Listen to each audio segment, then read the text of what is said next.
আসসালামু আলাইকুম। আমি আপনাদের ছোট ভাই রুবেল। তো আজকে আমি কবুতরের মাংস পাকাবো, ঠিক আছে, এই প্রবাসী।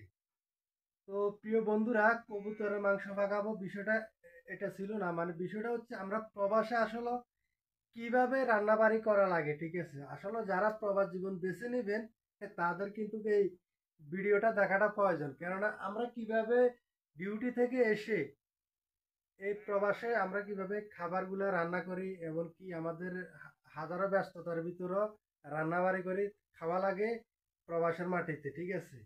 তো আজকে ভিডিওটি দেখার জন্য আমি আমন্ত্রণ রইল আমার। তো আপনারা অবশ্যই আমি এখন দেখাবো, আর আমার ফেসবুক পেজ ইউটিউব চ্যানেলগুলোকে অবশ্যই সাবস্ক্রাইব করে দিবেন আর সবসময় আমাকে ভালোবাসা দিবেন, এমনকি আপনাদের কোন ধরনের ভিডিও প্রয়োজন সেটা আমাকে বলে যাবেন। তো আসুন তাহলে ভিডিওটা শুরু করি। এই যে এখন কিন্তু আমার এখানে ভাত চলতেছে, ঠিক আছে। যে চুলের উপরে ভাত আছে, মানে ভাত বসাই দিছি, ঠিক আছে। এরপরে কিন্তু আমি ভাতগুলো হয়ে যাবে, আমি কিন্তু এখন কাটাকাটি করব, মানে কি মাংসগুলা প্রসেসিং করব। তো বিস্তারিত সবকিছু থাকছে, অবশ্যই একটি লাইক দিয়ে দেখা শুরু করে দিন।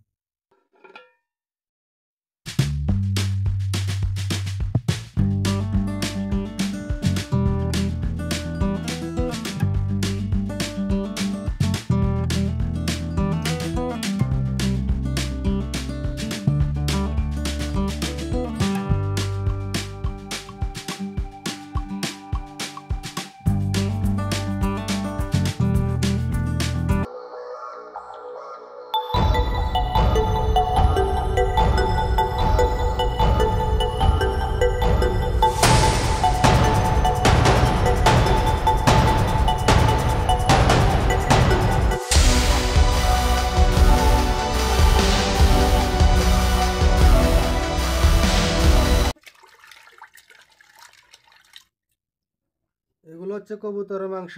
তো এগুলা কিন্তু আমি মানে ফ্রিজে রেখে দিছি, এখন কিন্তু আমি রান্না করে ফেলবো।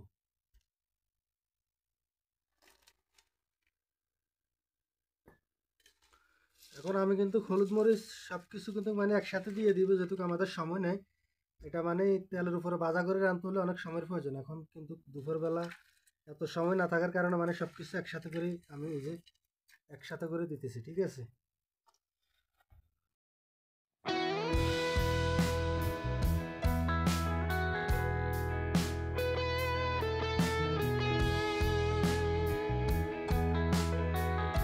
তো প্রচুর পরিমাণে গরম আসতেছে, কেননা এখন হচ্ছে দুপুরবেলা, ঠিক আছে।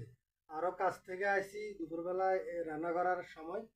তো এখন কিন্তু আর 5-10 মিনিটের ভিতরে আশা করতেছি আমার খাবারটি হয়ে যাবে। এই যে ইতিমধ্যে দেখতেছেন চুলে কিন্তু আগুন জ্বলতেছে অলরেডি। হ্যাঁ, তো দেখতে থাকুন, অবশ্য একটু পরে দেখাতে পারবো। তো অলরেডি কিন্তু আমার মাংসটা হয়ে গেছে, এই যে দেখেন একেবারে মানে ঝোল একেবারে কমা রাখছি, গামা গামা করে রাখছি, ঠিক আছে। এই যে দেখেন একেবারে মানে ভাতও হয়ে গেছে, এখানে ভাত এখানে মাংস। তো অবশ্যই আমার রান্নাটা কিরকম হয়েছে অবশ্যই জানাবেন, মানে সিস্টেম তো যেহেতু এখানে পরিবারে কেউ নেই, নিজে নিজে রান্না করা লাগে। হ্যাঁ, তো এই আসলে আরও হচ্ছে মরুভূমিতে থাকি। আজকের মতো এই পর্যন্ত, সবাই ভালো থাকবেন আর আমার ভিডিওটি একটি লাইক দিবেন, ভিডিওটি শেয়ার করে দেবেন, সবসময় ছোটো ভাইকে গিয়ে স্মরণ